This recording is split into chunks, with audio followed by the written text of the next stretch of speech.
ครับโอเคครับสวัสดีครับสวัสดีพี่น้องสื่อมวลชนทุกท่านครับผมขอเรียนข้อมูลล่าสุดนะครับเกี่ยวกับพัฒนาการสถานการณ์ชายแดนไทยกัมพูชาดังนี้นะครับตามที่เกิดเหตุปะทะระหว่างทหารของทั้งสองฝ่ายเมื่อวันที่ 28 พฤษภาคม 2568 บริเวณช่องบกอำเภอน้ำยืนจังหวัดอุบลราชธานีซึ่งฝ่ายไทยมีความจำเป็นต้องป้องกันตนเองและปกป้องอธิปไตยของประเทศโดยเป็นไปอย่างเหมาะสมได้สัดส่วนและสอดคล้องกับหลักกฎหมายระหว่างประเทศและแนวปฏิบัติสากลภายหลังเหตุการณ์ดังกล่าวฝ่ายไทยได้ใช้ความอดทนอดกลั้นและมุ่งแก้ไขสถานการณ์ด้วยสันติวิธีเรียกร้องให้ฝ่ายกัมพูชาพยายามลดความตึงเครียดในพื้นที่และจำกัดความขัดแย้งให้อยู่เพียงจุดเกิดเหตุโดยมีการพูดคุยหารือในทุกระดับ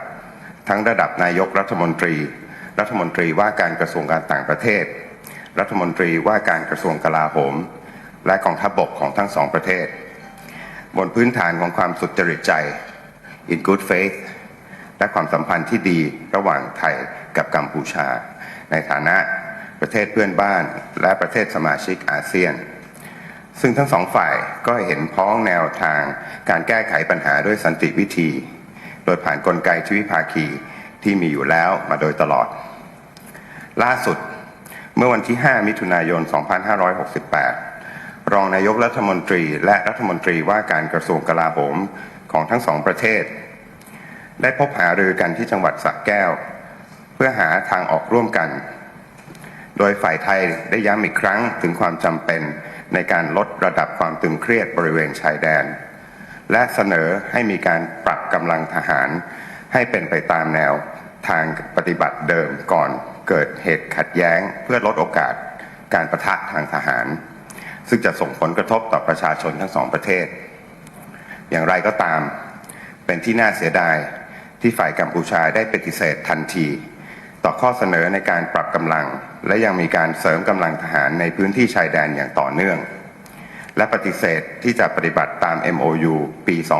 2543 หรือปีคศ 2000 บนพื้นฐานของการเจรจาแบบสันติวิธีซึ่งการดำเนินการดังกล่าวจะยิ่งเพิ่มความตึงเครียดและทำให้สถานการณ์ในพื้นที่มีความเปราะบางมากยิ่งขึ้นการดำเนินการของฝ่ายกัมพูชาข้างต้นแสดงให้เห็นถึงการขาดเจตนารมณ์และความจริงใจที่จะร่วมมือกับฝ่ายไทยในการที่จะลดและระงับความตึงเครียดที่มีอยู่เดิมและทำให้สถานการณ์กลับมาเป็นปกติ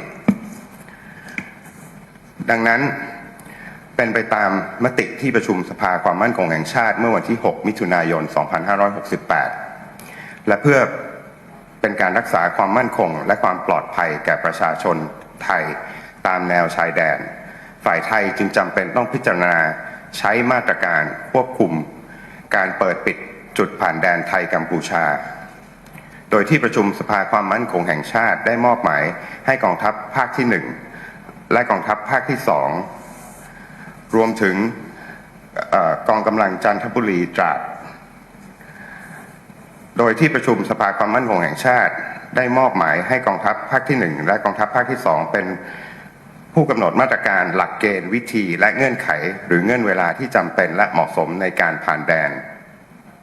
บริเวณจุดผ่านแดนทุกประเภทตามแนวชายแดนไทยกัมพูชาซึ่งความเข้มข้นของมาตรการดังกล่าวจะเป็นไปตามระดับความตึงเครียดของสถานการณ์อันเกิดจากความร่วมมือของฝ่ายกัมพูชาในการแก้ไขปัญหาขอย้ำว่าการดำเนินการของไทย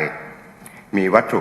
ประสงค์หลักเพื่อรักษาความปลอดภัยของทั้งประชาชนไทยและกัมพูชาในพื้นที่ชายแดน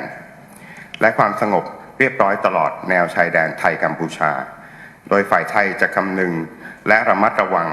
ไม่ให้มาตรการดังกล่าวส่งผลกระทบต่อการค้าขายและความเป็นอยู่ของประชาชนทั้งสองประเทศที่อาศัยอยู่ในบริเวณดังกล่าวรวมทั้งด้านมนุษยธรรมฝ่ายไทยขอเรียกร้องอีกครั้งหนึ่งให้ฝ่ายกัมพูชาลดระดับความตึงเครียดตลอดแนวชายแดน เพื่อป้องกันมิให้สถานการณ์ลุกลามโดยไม่จำเป็นซึ่งจะส่งผลเสียต่อประชาชนทั้งสองฝ่ายตามแนวชายแดนฝ่ายไทยยืนยันความพร้อมที่จะใช้กลไกทวิภาคีโดยเฉพาะการประชุมคณะกรรมาธิการร่วมว่าด้วยเขตแดน JBC ไทยกัมพูชา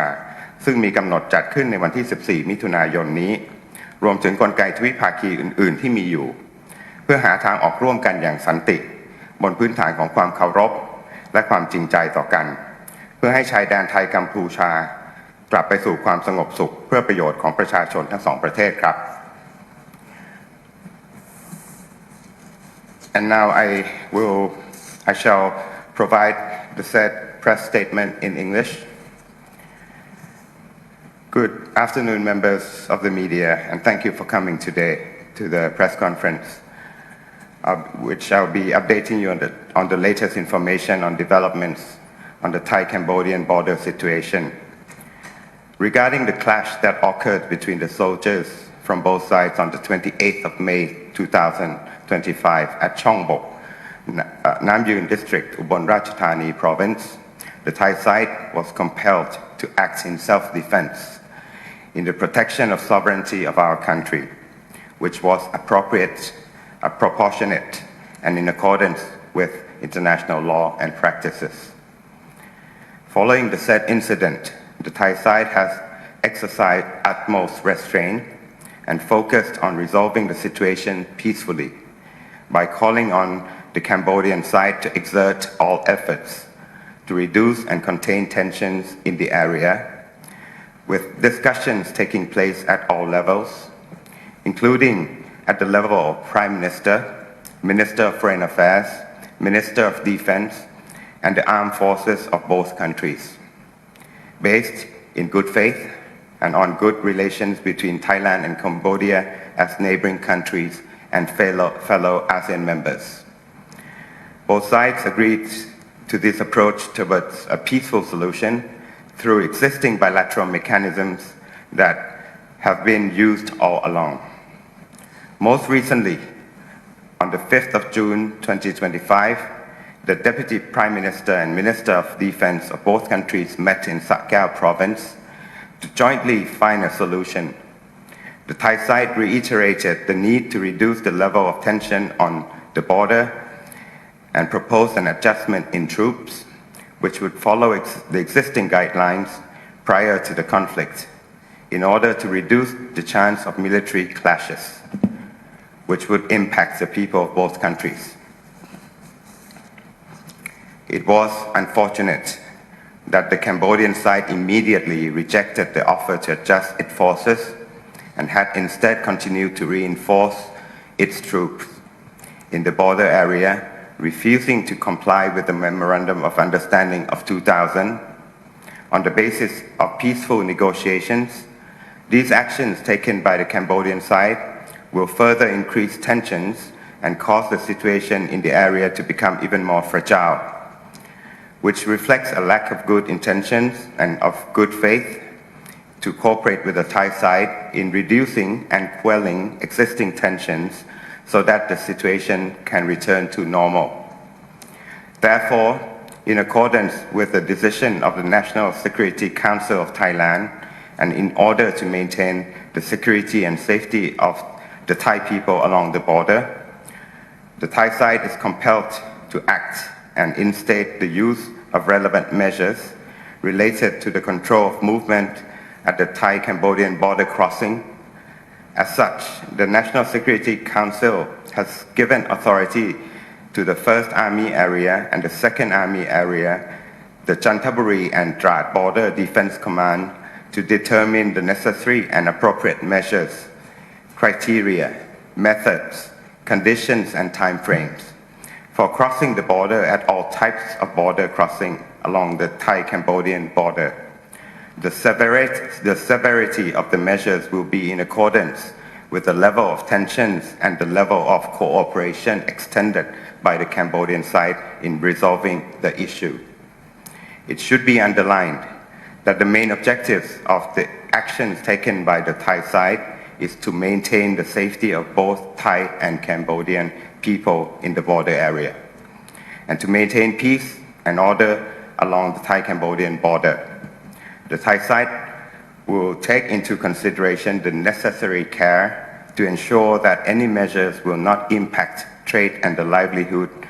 and the well-being of the people in the area on both sides, including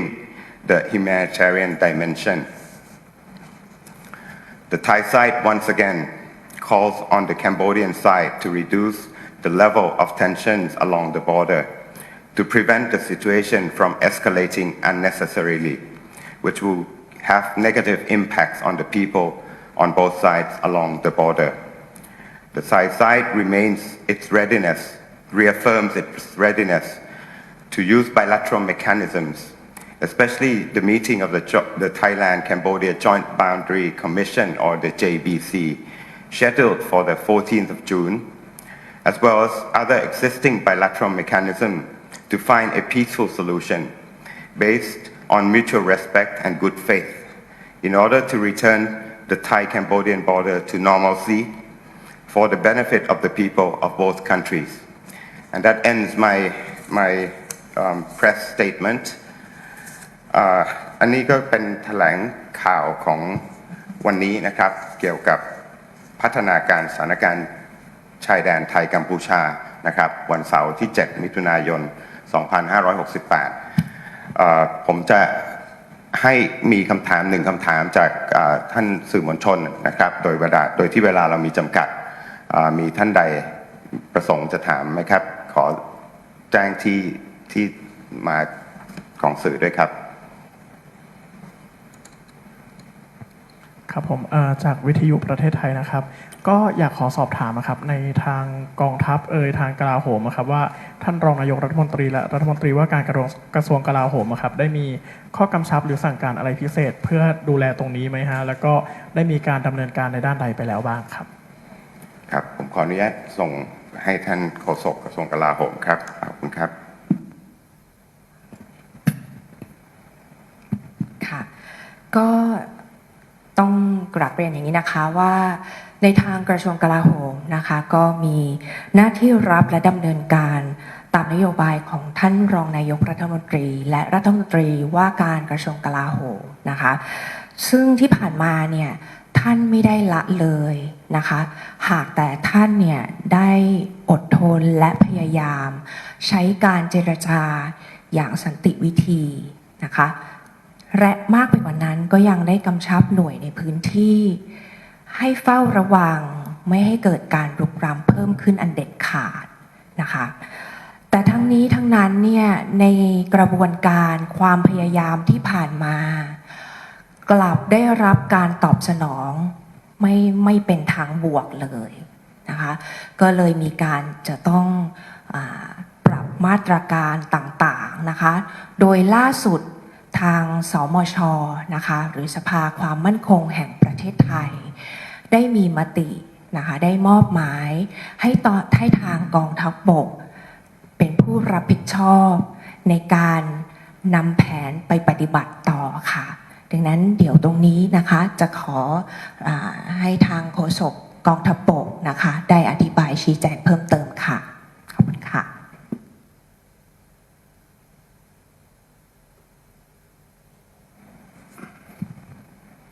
สวัสดีครับครับในส่วนของการปฏิบัติของหน่วยปฏิบัตินะครับกองทัพบกโดยกองทัพภาคที่1กองทัพภาคที่2นะครับแล้วก็ยังมีในส่วนการประสานกับทางกองบัญชาการหน่วยบัญชาการป้องกันชายแดนจันทบุรีและตราดนะครับก็คือในส่วนของกองทัพบกเนี่ยมีการกำหนดอำนาจให้ผู้บังคับหน่วยทหารในพื้นที่นะครับกองกำลังสุรนารีนะครับแล้วก็กองกำลังบูรพานะครับมีอำนาจในการควบคุมการเปิดปิดนะครับเรื่องของจุดผ่านแดนนะครับซึ่งผมได้ชี้แจงไปเมื่อตอนช่วงเที่ยงแล้วนะครับแต่ว่าจะมีเพิ่มเติมในเรื่องของรายละเอียดเกี่ยวกับเรื่องของขั้นตอนนะครับก็คือขั้นตอนเนี่ยก็คงการดำเนินการเนี่ยยังคงนึกถึงนะครับเรื่องของผลกระทบนะครับต่อการดำเนินชีวิตแล้วก็กิจกรรมที่มีในบริเวณพื้นที่ชายแดนนะครับก็เลยมี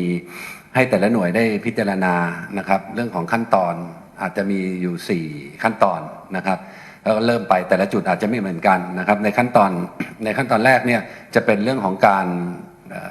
จำกัดเรื่องของคนนะครับอาจจะเป็นผู้ที่ไม่มีความจำเป็นจริงนะครับเช่นกลุ่มคนที่อาจจะไปเล่นการพนันนะครับหรือกลุ่มคนที่จะไปสนับสนุนเรื่องของการกระทำผิดกฎหมายต่างๆนะครับซึ่งหน่วยในพื้นที่ก็คงจะคัดกรองเหล่านี้นะครับแต่ว่าสำหรับส่วนอื่นๆเนี่ยนะครับก็ยังเจ้าหน้าที่ยังพิจารณานะครับสามารถที่จะเข้าออกได้โดยเฉพาะอย่างยิ่งทางท่านผู้บัญชาการทหารบกเนี่ยท่านได้ค่อนข้างห่วงใยนะครับในเรื่องของกลุ่มนะครับอาจจะเป็นผู้ที่ต้องการที่จะเดินทางเพื่อมาเข้ารับการศึกษาไม่ว่าจะเป็นนักเรียนนักศึกษาก็ดีนะครับหรือ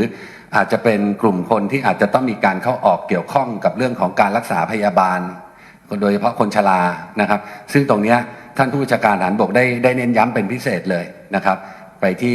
ที่หน่วยในระดับพื้นที่นะครับ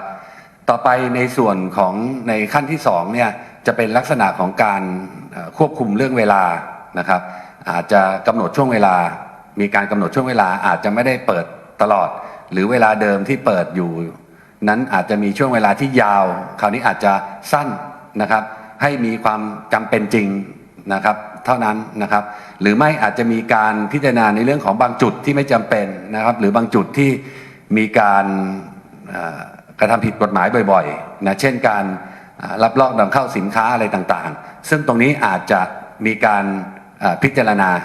ปิดบางจุดไปนะครับที่ไม่จำเป็นนะครับทั้งนี้ทั้งนั้นยังคงคำนึงถึงการดำเนินชีวิตการใช้ชีวิตวิถีชีวิตของพื้นที่ชายแดนนะครับและมาตรการสุดท้ายเลยเนี่ยคงจะเป็นมาตรการก็คือปิดทุกจุดตลอดพรมแดนนะครับซึ่งตรงนั้นเองก็ถึงแม้ว่าขณะนี้กองทัพบกได้มีคำสั่งนะครับให้หน่วยสามารถดำเนินการได้แต่อย่างไรก็ดีก็คงในมาตรการต่างๆเนี่ยคงจะต้องมีการประสานกับหน่วยทุกๆระดับอยู่เหมือนเดิมนะครับครับผมมีอยู่4มาตรการในวันนี้ครับ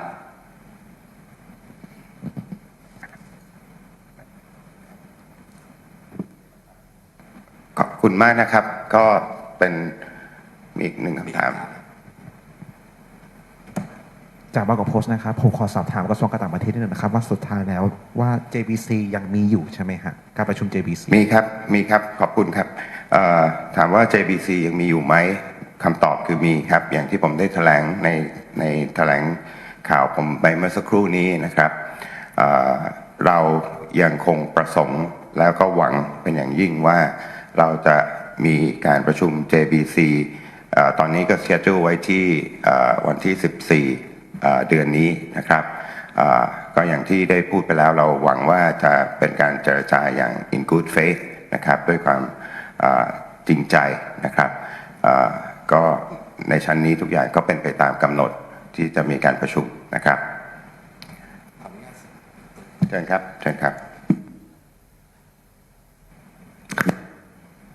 เดี๋ยวสักครู่นะครับครับผมขออนุญาตเพิ่มเติมนิดหนึ่งเมื่อกี้จริงๆแล้วเนี่ยในรายละเอียดเหตุผลความจำเป็นเนี่ยได้ให้ข้อมูลผ่านสื่อไปแล้วเมื่อตอนกลางวันนะครับแต่ก็ย้ำอีกทีว่ามาตรการในเรื่องของการควบคุมเข้มงวดในเรื่องของเปิดปิดด่านนั้นเนี่ย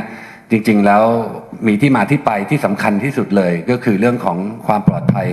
ของพี่น้องประชาชนนะครับแต่นี่ในรายละเอียดบอกไปแล้วนะครับว่าอาจจะด้วยการเรื่องของกำลังที่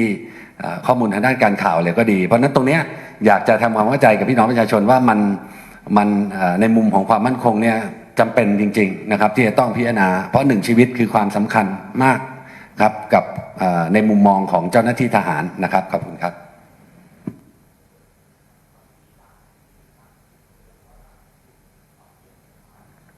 ครับจากไทยรัฐทีวีครับมีด่านไหนที่ปิดไปแล้วหรือว่าด่านไหนที่มีการปรับเวลาครับเพราะว่าอย่างด่านที่อรันก็ปิดไปแล้วตอน4:30ที่ผ่านมาครับจริงๆรายละเอียดเนี่ยเนื่องจากจุดเนี่ยเยอะนะครับอยากจริงๆต้องมีถ้าจะชัดเจนเนี่ยเดี๋ยวต้องรอแต่ละพื้นที่เพราะแต่ละพื้นที่จะบริหารจัดการไม่เหมือนกันเพราะแต่ละคนอาจจะได้รับโจทย์นะครับหรือมีข้อมูลทางด้านการข่าว หรือมีการสิ่งต่างๆในพื้นที่ที่แตกต่างกันนะครับแต่ว่า ก็ไม่ได้บอกหมายความว่าใน4ขั้นใน4ระดับที่เราจะค่อยๆขยับเนี่ยมันหน่วยไหนจะทำข้าม2หรือเริ่มจาก1ไป4หรือหน่วยไหนจะมา3เลยซึ่งตรงนี้อยากจะให้เป็นเรื่องของดุลพินิจการพิจารณาของหน่วยปฏิบัติในพื้นที่นะครับหรือหน่วยงานความมั่นคงในพื้นที่ทั้งฝ่ายปกครองด้วยแล้วก็ทางสำนักงานตำรวจแห่งชาติด้วยครับผม